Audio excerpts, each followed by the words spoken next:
Look, the Yankees and Dodgers are both staring down the same problem right now, and his name is Kyle Tucker. Here's the reality. Tucker is the best outfielder on the market, but we need to talk about whether he's actually worth what he's going to cost.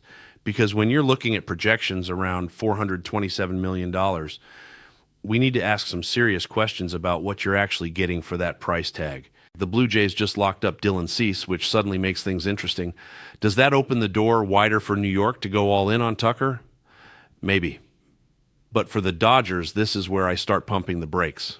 Tucker's not a guy who's elite at any one particular thing. He's very good at multiple things, sure. But is that worth north of $400 million when he's already dealt with injury concerns? I'm not convinced. If you can get him at the Cody Bellinger price point around $325 for 10 years, then absolutely, you have that conversation.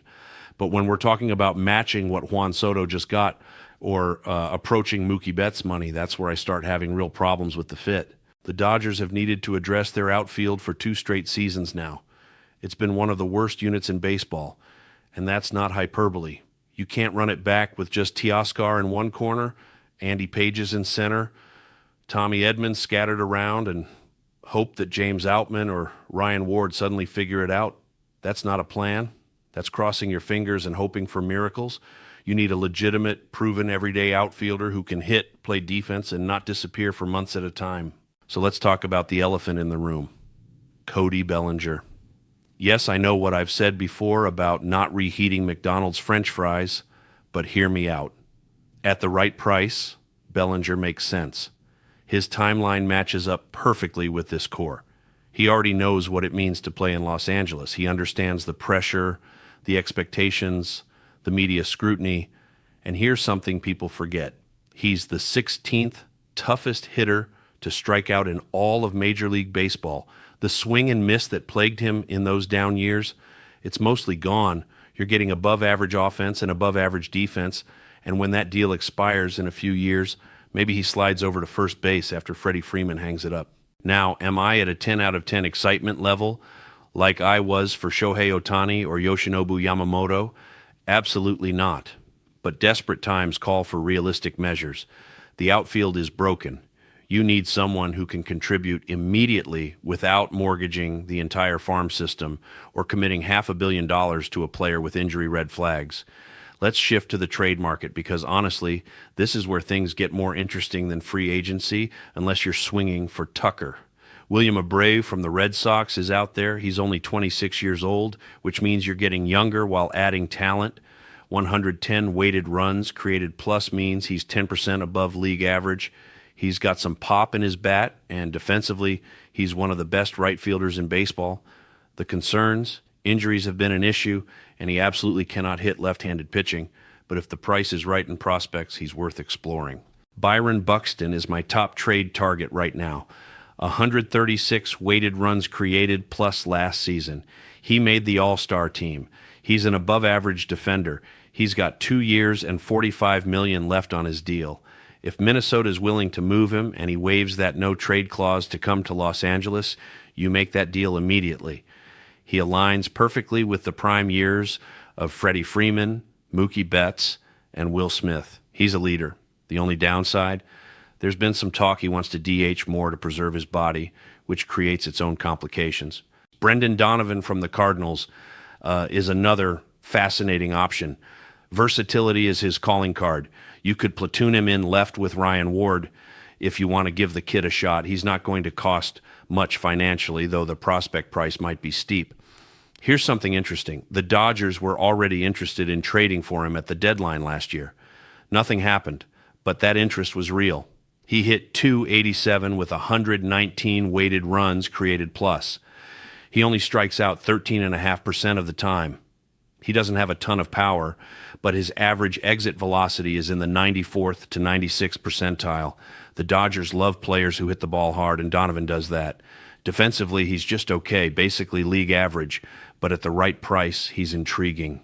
Let me give you some deeper cuts that people aren't talking about enough. Jarren Duran from Boston is right there beneath Buxton as my second best trade option. He hit .285, 31% above league average. He hits the ball hard, gets you doubles, and he's one of the fastest players in the league. What if I told you the Blue Jays are about to make a move that could completely reshape their infield for the next 6 years? And no, I'm not talking about Bo Bichette's extension.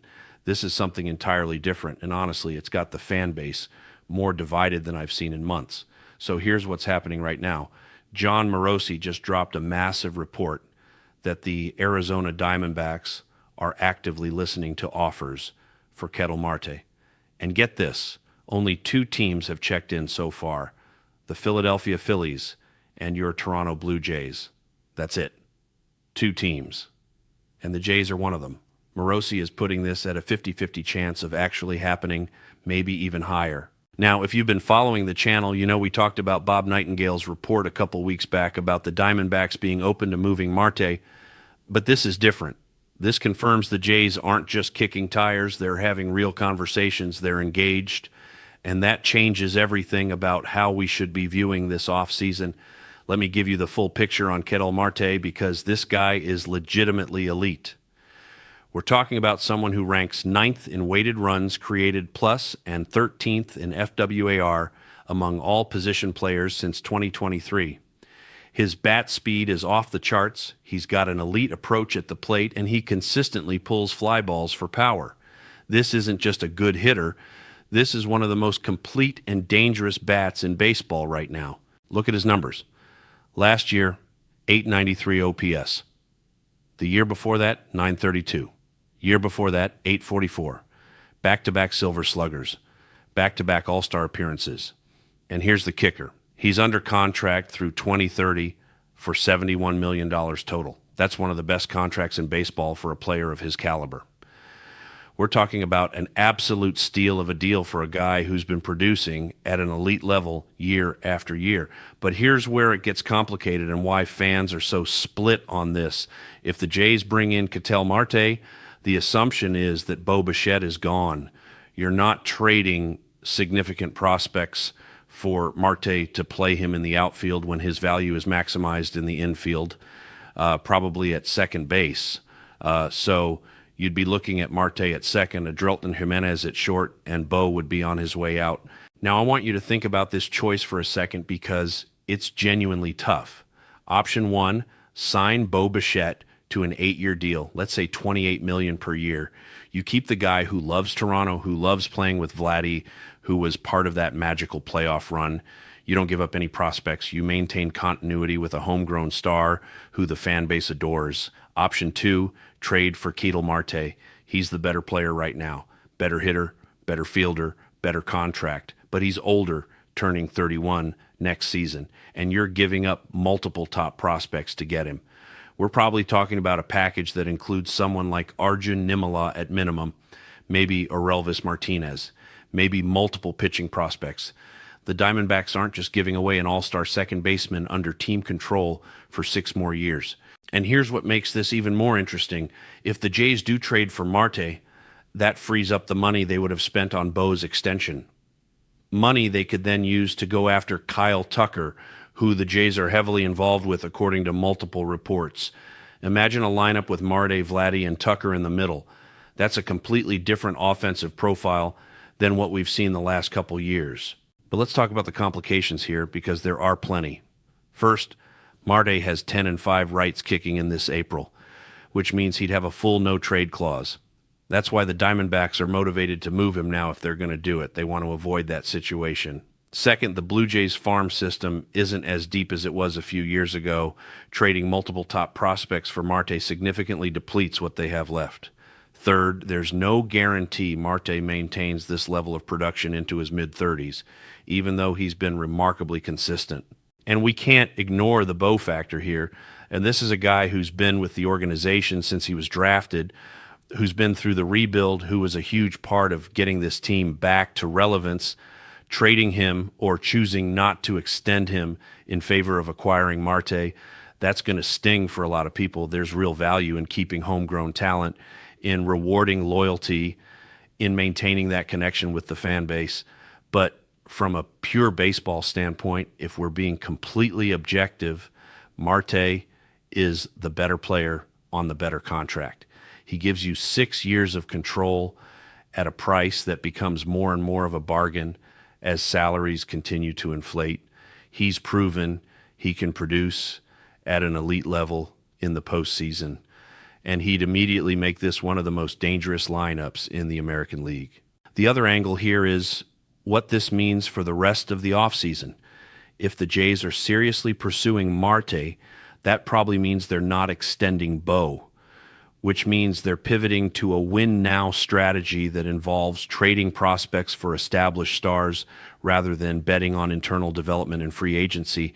We're also hearing they're in on Roki Sasaki, in on Kyle Tucker, potentially looking at pitchers like Tanner Scott or other bullpen arms. This could be the aggressive offseason everyone's been begging for. Now, let's address the move that actually happened yesterday. The Blue Jays placed lefty Easton Lucas on unconditional release waivers. He's expected to sign with a foreign professional team once he clears. Lucas had a brief run with the Jays last year, 5 starts, 6.66 ERA. There were moments early on where people thought he might stick, especially after he was picking Max Scherzer's brain about pitching at the major league level. But it fell apart pretty quickly, and Eric Swanson ended up taking those innings instead. Lucas is 28, so he's not some young prospect the Jays are giving up on. He's been around the minors forever without really establishing himself at the big league level. With guys like Bowden Francis, Yariel Rodriguez, and Eric Swanson competing for rotation and long relief spots, there just wasn't room for him anymore. It makes sense for both sides. He gets a chance to pitch professionally overseas, maybe revive his career, and the Jays clear a roster spot for someone who fits their plans better. But back to the main story, because this is what everyone's going to be talking about for the next few weeks. Ketel Marte to the Blue Jays is very real. It's not just speculation anymore. It's confirmed that they've checked in. It's confirmed the Diamondbacks are actively listening, and it's confirmed this has at least a 50-50 shot of happening. The question isn't whether the Jays are interested. The question is whether they're willing to pay the price in prospects and whether they're ready to move on from Bo Bichette. Because make no mistake, you can't have both unless you're planning to play Marte in the outfield, which defeats the purpose of trading for him in the first place. Personally, I think Marte makes this team better right now and for the next several years. But I also understand the emotional attachment to Bo and the risk of giving up multiple high-level prospects for a player in his 30s. It's not an easy call, and I'm glad I'm not the one making it.